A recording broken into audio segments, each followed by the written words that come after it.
The courtroom was unnervingly silent as 5-year-old Emily Carter stepped through the heavy wooden doors, her tiny hand clutching the leash of Rex, a German shepherd with a long, jagged scar running along his side. Every eye in the room followed the small girl as she made her way toward the witness stand. Her movements hesitant but determined, Judge Mark Sullivan, a seasoned man with years of legal experience, leaned forward, slightly observing the child with a measured gaze.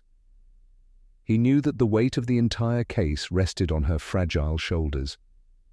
Emily was the sole witness to an attempted abduction, a case that if one could put a dangerous man behind bars for life. But there was one problem: Emily hadn't spoken a single word since the attack across the courtroom. Richard Hale sat at the defense table, his expression composed, even smug. A 45-year-old software engineer with an unassuming appearance. Hale had been arrested after an eyewitness placed him at the scene of Emily's attempted abduction, but his defense was solid. No physical evidence, no confession, and a witness who couldn't testify. His lawyer had already crafted a strategy that hinged on discrediting the traumatized child's ability to identify him. But then something happened as Emily settled onto the witness chair. Her green eyes met Richard Hale's. Her small fingers trembled as they made a subtle movement barely noticeable to the untrained eye. It was a silent signal, one she had learned over weeks of therapy. Only two beings in the room caught it: Rex and Judge Sullivan. Rex's reaction was immediate the moment Emily's fingers twitched in that silent plea for help. The dog's body went rigid, his ears pricked forward, his muscles coiling like a loaded spring. A low, guttural growl rumbled from deep within his chest, a sound of warning, of recognition. His golden brown eyes locked onto Hale, unwavering and piercing. The reaction sent a ripple of unease through the courtroom. A murmur spread through the spectators, whispers of speculation filling the air. Something about the dog's behavior struck a chord. This wasn't just a well-trained support animal reacting to his handler's distress. This was something deeper, something primal. Judge Sullivan's hand came down hard on the gavel, the sharp crack echoing like thunder through the room. "This court will take a 15-minute recess," he declared, his voice unusually urgent. "The process secutor Jenna." Collins shot him a questioning look, but he didn't meet her eyes. Instead, he glanced at Emily, who clung to Rex like a lifeline. Something significant had just happened, and he needed to understand exactly what it was before the trial proceeded any further. As the courtroom emptied, Sullivan remained seated, his mind racing. He had seen many things in his years on the bench, but never had a therapy dog reacted with such undeniable certainty. What had Rex recognized, and more importantly, what did that mean for the case outside in the hallway? Emily knelt beside Rex, her tiny hands gripping his fur tightly. Her mother, Sarah Carter, bent down beside her, smoothing back the child's curly hair with trembling fingers. "Sweetheart, are you okay?" she whispered. Emily didn't respond. She didn't need to. Her grip on Rex tightened her small frame, pressing into his side. Jack Monroe, the lead investigator on the case, watched from a few steps away. A grizzled FBI agent with decades of experience, Monroe had a gut instinct that had served him well over the years, and right now his gut told him that whatever just happened in that courtroom was a game-changer. He stepped closer to Judge Sullivan. "Something spooked that dog," he murmured, his voice low. "I'd bet my badge he recognizes Hale from somewhere." Sullivan exhaled slowly, his sharp blue eyes narrowing. "Then we need to find out where." Meanwhile, inside the defense's private room, Richard Hale sat across from his attorney, Michael Graves. The moment they were alone, the smug confidence on Hale's face twisted into something else, something colder. His fingers drummed against the table as he replayed the moment in his mind. The girl hadn't spoken, but the dog had reacted. "She knows," he muttered under his breath. Graves raised an eyebrow. What? Hale forced a small smile. Nothing, he said, but his mind was already racing. That damn dog, he hadn't considered the animal would be a problem, but now he realized Rex might be the key to unraveling everything. As the 15-minute recess neared its end, Judge Sullivan straightened his robes and took a deep breath. He didn't believe in coincidences, and right now something told him that Rex had just given them the most important clue of the trial. It was time to dig deeper, and for the first time since the case had started, he felt the tide shifting before the silence before the courtroom, before the terror that stole her voice. Emily Carter was a vibrant chatterbox of a child.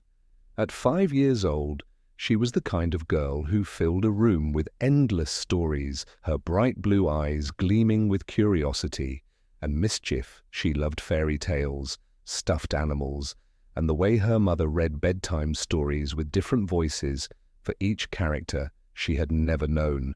Fear until that fateful afternoon. It had been a perfect spring day, the kind where the scent of blooming flowers drifted through the air, and the warm sun painted golden streaks across the backyard. Sarah Carter had been watching her daughter from the kitchen window, a smile tugging at the corner of her lips, as Emily twirled in the yard, her pink dress flaring like a dancer's. David Carter was due home in a few hours, and she had been debating whether to start dinner or wait for him. It should have been an ordinary afternoon. It should have been safe at 3:42 p.m. Sarah's phone rang. It was her sister calling from out of state, and she stepped inside for what she thought would be a quick conversation. 4 minutes, that was all it took. When she returned to the yard, the gate stood ajar. A wave of cold terror shot through her veins. Her breath caught in her throat as she scanned the space where her daughter had been. Emily was still there, but she wasn't alone. A black van idled near the curb, its side door slightly open. A man knelt beside Emily, his smile unnervingly warm. "I have puppies in my van," he was saying, his voice smooth. "Practice special ones. They need a little girl to take care of them. Would you like to see?" Sarah's world seemed to slow her instincts, screaming before her mind could process what was happening. Her voice sliced through the air. "Emily." The man's head snapped up.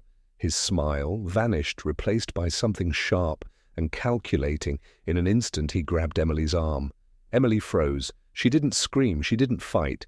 She only stared at him with wide, unblinking eyes, as if some deep-rooted fear had locked her in place across the street. Martha Jenkins, a retired nurse, walking her. Terrier saw everything unfold. Her voice, weathered with age but strong with conviction, rang out, "Hey, get away from that child." The man hesitated, his grip loosened for a fraction of a second. That was all it took. Emily yanked her arm free and bolted toward her mother. Sarah scooped her daughter into her arms just as the van's engine roared. The tires screamed, reached against the pavement as the vehicle sped away, leaving black streaks of rubber on the road. Sarah clutched Emily tightly, her heart pounding against her ribs. But Emily didn't cry. She didn't say a word. She only buried her face into her mother's shoulder and trembled. The police arrived within minutes. Detective Jack Monroe, a seasoned investigator from the FBI's Child Abduction Task Force, took immediate control of the scene. His graying hair and sharp brown eyes spoke of years spent chasing shadows, searching for missing children who were often never found. He had seen this pattern before. Too many times. He fits the profile, Monroe muttered, flipping through a worn notebook. 4 children have disappeared in the last 18 months, all approached near their homes, all lured by promises of puppies. His partner, Agent Lisa Grant, knelt beside Emily, her voice gentle but firm. "Sweetheart, do you remember what the man looked like?" Silence. Sarah brushed Emily's hair back, her hands trembling. "Honey, it's okay. You're safe now. Can you tell the nice officer what he looked like?" Emily's small hands gripped her mother's sweater tightly, but she didn't speak. She didn't nod. She didn't shake her head. It was as if someone had flipped a switch, shutting her voice off completely. "She hasn't said a word since I picked her up," Sarah whispered, fear creeping into her voice. "She just won't talk." Agent Grant exchanged a look with Monroe. Selective mutism, she murmured a trauma response. Monroe sighed, rubbing his temple without a statement. We don't have much. The description is vague. A man, a black van, it could be anyone. Martha Jenkins, who had witnessed the abduction attempt, stepped forward. I got part of the license plate, she said firmly. The first 3 letters. Why Casey Monroe's gaze snapped to her. That's something Sarah still clutching. Emily felt a surge of helplessness. Her daughter, once so full of life, had retreated into herself, and in the days that followed it only got worse. Emily stopped playing. She stopped drawing. She refused to leave the house, flinching at the sight of passing cars. She barely slept, and when she did, her nights were filled with silent nightmares. Her small body thrashing against invisible threats. Her screams never came, only gasps of terror that woke her parents in the dead of night. Sarah and David tried everything. Story time, favorite foods, her beloved stuffed bunny. Nothing worked. The child they knew was slipping further and further away. One evening, Sarah sat across from David at the kitchen table, her eyes hollow. From exhaustion, the therapist recommended a support animal. She said, quietly, a therapy dog. David ran tired hand through his hair. You really think that'll help? I don't know, Sarah admitted, but I'm willing to try anything. Neither of them could have known how much that decision would change everything, because while Emily had lost her voice, there was someone who could still hear her, and his name was Rex. The air inside Dr. Laura Bennett's Animal Rehabilitation Center was thick with the scent of antiseptic and the earthy musk of fur. The room was quiet except for the rhythmic ticking of the clock and the occasional scratch of claws against the tiled floor. On a large orthopedic bed near the window, a German shepherd lay still, his deep brown eyes tracking every movement with quiet intensity. His name was Rex. Once he had been one of the finest K-9 officers in the city's police force, a dog whose instincts and training in had saved lives, but now he bore the scars of sacrifice, one particularly jagged mark running down his right flank, a permanent reminder of the night that ended his career 3 years ago during a raid to rescue a kidnapped child. Rex had lunged at an armed suspect without hesitation. The man had slashed at him with a knife meant for an officer cutting deep into his flesh. Rex had subdued the suspect even as blood darkened his fur, but in the months that followed the injury never fully healed. His mobility was affected, and the department strapped for funds made the difficult decision to retire him. He had been placed on a euthanasia list deemed unfit for service that was before Laura stepped in. Dr. Bennett had been running the therapy animal program for years, specializing in cases where animals could help trauma survivors. When she heard about Rex's case, she fought to adopt him, convinced that his sharp mind and unwavering loyalty still had value. And now she was about to test that belief. Sarah Carter sat nervously in a chair, her fingers gripping the fabric of her skirt. Emily stood behind her, peeking out from behind her mother's shoulder. The little girl had refused to speak since the incident 2 weeks ago, and though she had attended therapy, nothing had coaxed a word from her. Laura knelt to Emily's level, her voice gentle. Hi, Emily, my name is Laura. I work with very special dogs that help kids who have been through scary things. Emily said nothing, her green eyes flickering to the large German shepherd a few feet away. Rex sat patiently, his ears perked forward, but he didn't move toward her. He simply watched his presence, steady and unthreatening. Would you like to meet him? Laura asked. The little girl didn't answer, but she didn't run either. That was a start. Sarah smoothed her daughter's hair. He's a very nice dog, sweetheart. He used to be a police dog just like the ones in your storybooks. Laura gestured to Rex and gave a quiet command. Stay. The German shepherd didn't so much as twitch. Laura turned back to Emily. You don't have to come close if you don't want to. Rex will wait right here, but if you feel ready, you can put out your hand and he'll come to you." Emily hesitated for long moments. She remained frozen in place. Then, inch by inch, she stepped out from behind her mother. Her tiny hand lifted, hesitant but deliberate. Rex remained still, waiting for the final cue. When Laura nodded, he slowly lowered his head and took a careful step forward, then another and another, the moment his warm breath touched Emily's palm. Something shifted. Emily's fingers curled slightly, brushing through the dog's thick fur. The connection was made. Sarah gasped softly, pressing a hand to her mouth. It was the first time Emily had reached out to anything or anyone since the attack. Tears welled in her eyes as she whispered, "Oh, baby." Emily's small fingers burrowed deeper into Rex's fur, gripping him as if he were the only solid thing in a world that had turned terrifyingly uncertain. Laura smiled. "That's a good girl. Emily, Rex likes you." The child said nothing, but she didn't let go over the next few weeks. Rex and Emily became inseparable. At home, she would sit beside him for hours, her tiny hands tracing the scar along his side when nightmares woke her in the middle of the night. It was Rex's steady heartbeat that calmed her, though she still refused to speak. She began drawing again, simple crayon pictures of a girl and a dog standing together against shadowy figures one afternoon. While sitting on the floor of Laura's office, Emily was watching Rex perform a simple trick when something remarkable happened. "Good boy," she whispered. The words were so soft that for a moment Sarah thought she had imagined them. But when she turned, she saw Emily staring at Rex. Her lips slightly parted in wonder, as if she too had surprised herself. Tears filled Sarah's eyes. It wasn't much, but it was a start. Laura placed a gentle hand on Sarah's arm. "She trusts him," she murmured. "Sometimes trust is the first step toward finding your voice again." Sarah squeezed her hand. "Then we'll follow wherever that trust leads." And it would lead them somewhere they never expected, to a courtroom where a monster would finally be unmasked. The air inside the courtroom was thick with tension.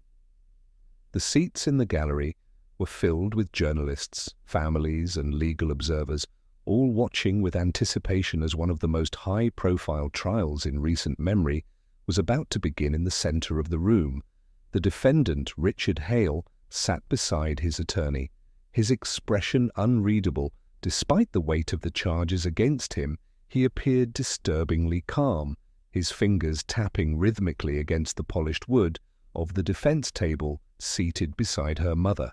Emily Carter clutched the leash of Rex tightly, her small fingers wrapped around the thick fabric as if it were a lifeline. The German shepherd sat alert beside her, his ears pricked forward, his deep brown eyes locked onto Hale.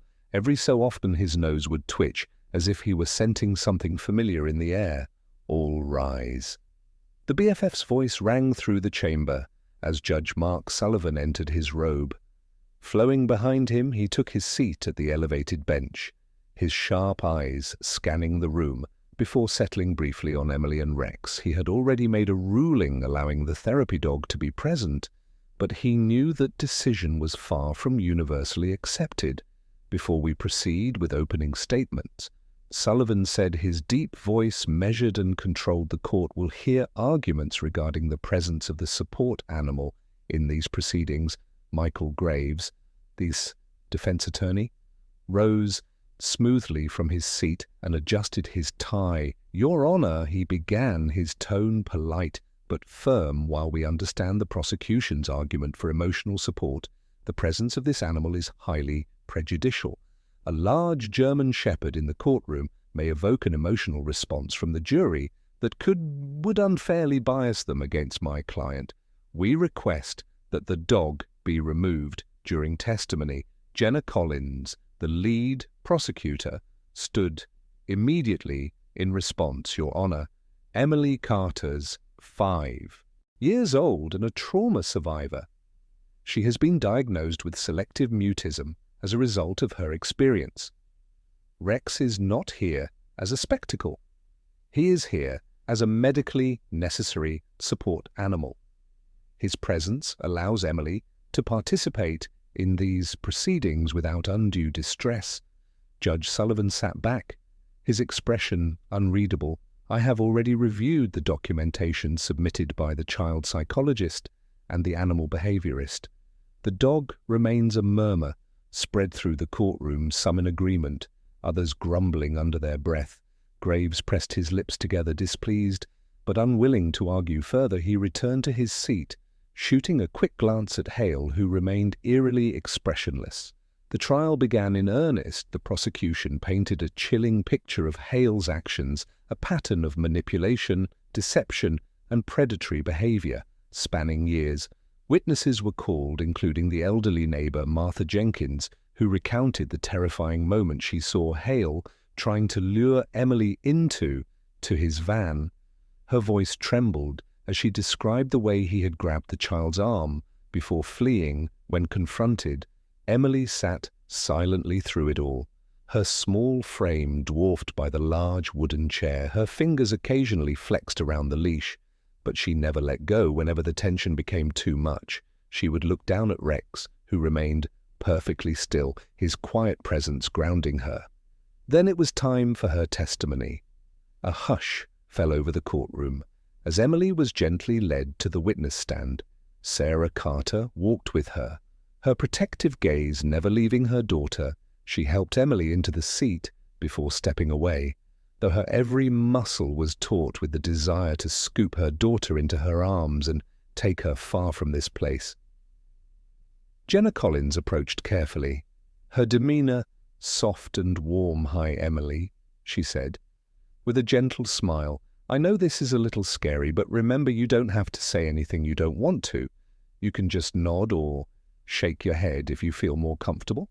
And if you ever need a break, you can let us know." Emily didn't look at her. Her gaze was fixed on the table, her breathing shallow, but then, as if sensing her unease, Rex pressed his body lightly against her leg. She reached down and gripped a handful of his fur. Slowly, she nodded. "Good." Jenna said, keeping her voice light, "Emily, can you tell us who was with you in your yard that day?"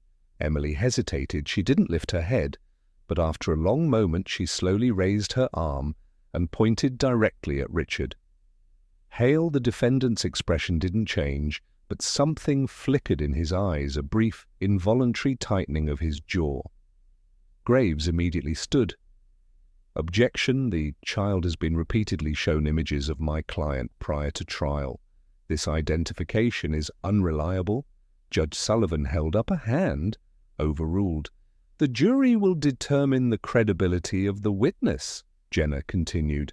"Emily, did this man say anything to you that day?" The child didn't speak. Instead, she made a small movement with her hand, a subtle sign. It was the same signal she had given before, the one that Rex understood. The German shepherd responded instantly. His ears snapped forward, his muscles tensed, and a deep, guttural growl rumbled from his chest. It wasn't aggressive, it was a warning. The reaction sent a shockwave through the courtroom. Even Judge S.U. sat forward, his brow furrowed. Graves stood again, this time more urgently. "Your Honor, I object. This is theatric." But Sullivan wasn't listening. He was watching Rex. The dog had gone utterly still, his entire focus locked onto Hale, as if recognizing a scent only he could perceive. It was the same reaction he had when Emily first saw Hale, the same instinctual response. A thought struck Sullivan, then he turned to Jenna. "Miss Collins," he said, his voice carefully measured, "has this animal had any prior interaction with the defendant?" Jenna hesitated. "Not to my knowledge, Your Honor." Sullivan turned to the defense table. "Mr. Hale, have you encountered this dog before for the first time?" Hale showed real emotion. His fingers, which had been tapping so calmly earlier, now clenched into a fist. He remained silent. Then Jenna's eyes widened as a sudden realization hit her. She turned to her co-counsel and whispered something quickly. A second later, a member of the prosecution team rushed out of the courtroom. "What is going on?" Graves demanded, his patience thinning. Jenna straightened her expression. Unreadable. "Your Honor, I request a short recess. There may be new evidence relevant to this case." Judge Sullivan studied her for a long moment before nodding. 15-minute recess as the courtroom emptied. Whispers filled the air. Speculation spread like wildfire. Had Rex just recognized Richard Hale? And if so, from where? Something told Judge Sullivan that the answer to that question would change everything. The weight of the case bore down on the prosecution team as new developments surfaced. Richard Hale had been officially linked to multiple disappearances. Yet without Emily's full testimony, the trial teetered on the edge of uncertainty. What no one expected, however, was that the key to unraveling the case would not come from the child, but from the German shepherd who never left her side. The morning was crisp as the prosecution team, led by Jenna Call, presented their next motion to introduce new forensic evidence. The soil samples found in Richard Hale's van had been analyzed, and the results pointed to a very specific location, a remote, unoccupied cabin in the northern woods. Detective Jack Monroe, having worked on similar cases for decades, knew what this could mean. "Your Honor," Collins addressed Judge Sullivan, "we request a 24-hour recess to follow up on a crucial lead. We believe this evidence may provide the final piece needed to close this case." Michael Graves, Hale's defense attorney, immediately objected. "Your Honor, this is nothing more than a delay tactic. My client has already been through extensive questioning, and there is no solid evidence tying him to this so-called cabin. Soil samples are circumstantial at best." Judge Sullivan's stern gaze silenced Graves' motion. Granted, he ruled, the prosecution has 24 hours. Court adjourned as soon as the judge's gavel struck Monroe, and his team mobilized Rex, Emily's ever-watchful protector, was brought along for the operation. His reaction to Hale had been unmistakable. Perhaps he could sense something that human eyes had missed. The search team arrived at the desolate cabin. By early afternoon, the place was eerily silent. The surrounding trees, whispering with the wind, a thick layer of dust covered the porch, yet faint. Footprints leading toward the back door suggested recent activity. Rex was the first to react. As soon as they approached the cabin, the dog's ears perked, his nose twitching with keen intensity, his body stiffened, tail erect, muscles poised like a coiled spring. He let out a low growl, pacing anxiously at the threshold. "This place is wrong," Monroe murmured. "Rex knows something's here." The team proceeded cautiously. Weapons drawn inside the cabin was sparse, a table, a cot, empty food, stacked in a corner. But then Monroe noticed something peculiar. The wooden floor near the back wall had an unnatural seam, a faint indentation that seemed out of place. He knocked on it. "Holla, there's something under here," he said with swift precision. The officers pried the boards loose. What lay beneath sent a shiver down their spines. A narrow staircase spiraled down into a hidden basement. The air grew cold and damp as they descended, the dim light revealing a horrific sight. Children's belongings, old toys, small shoes, a faded pink backpack, and in the farthest corner, chained but still alive, was a girl. Emma Sullivan, the 8-year-old, had been missing for 6 months. Her face was pale, her clothes ragged, but the moment she saw the officers, her eyes filled with tears of recognition and relief. "Help!" She whispered, voice hoarse from disuse. Rex reacted immediately, straining against his leash, whining as if sensing the suffering this child had endured. Monroe rushed forward, unlocking the chains, scooping Emma into his arms. "You're safe now," he assured her. "We've got you." Emma clung to him, her frail body trembling. The search had finally come to an end, but the nightmare wasn't over yet. Back at the courthouse, the news of Emma's rescue spread like wildfire. The gallery was packed.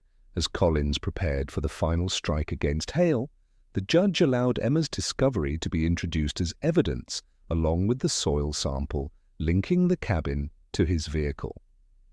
Mr. Hale Collins addressed the defendant, her voice sharp as steel. "How do you explain the presence of an abducted child locked in a basement on a property tied directly to you for the first time?" Richard Hale looked shaken. I don't know what you're talking about," he stammered. Jenna Collins pressed forward, her tone unwavering. "Your DNA was found on the chains. Your vehicle's tires match the tracks outside the cabin. And more importantly, Emma Sullivan is alive, meaning she can testify against you." The weight of those words settled over the courtroom. A single survivor meant a witness who could single-handedly dismantle his defense. Hale's carefully constructed composure began to crumble. His lawyer whispered furiously in his ear, but it was clear he was cornered. And then it happened again. Rex, lying at Emily's feet, suddenly lifted his head, his eyes narrowing at Hale. His hackles rose, a deep growl vibrating through his chest. The room went silent as the German shepherd took slow, deliberate steps forward, his gaze locked onto the defendant. It was a look of recognition. Hale flinched. Everyone saw it. The man who had maintained his arrogance throughout the trial was now visibly sweating his hands. Gripping the edge of the table, he turned to his attorney, muttering something frantically. Then, in a voice barely above a whisper, he said, "I want to change my plea." Gasps erupted across the room. Judge Sullivan's gaze darkened. "Mr. Hale, are you stating that you wish to plead guilty?" The room held its collective breath. Hale exhaled shakily. Yes. The trial's abrupt end sent shockwaves through the nation. Richard Hale was sentenced to life in prison without the possibility of parole, his conviction sealing the fate of a man who had terrorized families for years. But the true heroes of the case weren't just the lawyers or the detectives. It was a 5-year-old girl who had found her courage and a dog who had never given up on her in the days following the sentencing. Emily spoke her first words in weeks, holding Rex's face in her small hands. She whispered, "Thank you." Her parents wept, knowing that their daughter was finally finding her way back to them, and as Rex wagged his tail, nuzzling her gently, it was clear some bonds were unbreakable. No matter how dark the world became, there would always be those willing to stand against the darkness, even if they walked on 4 legs.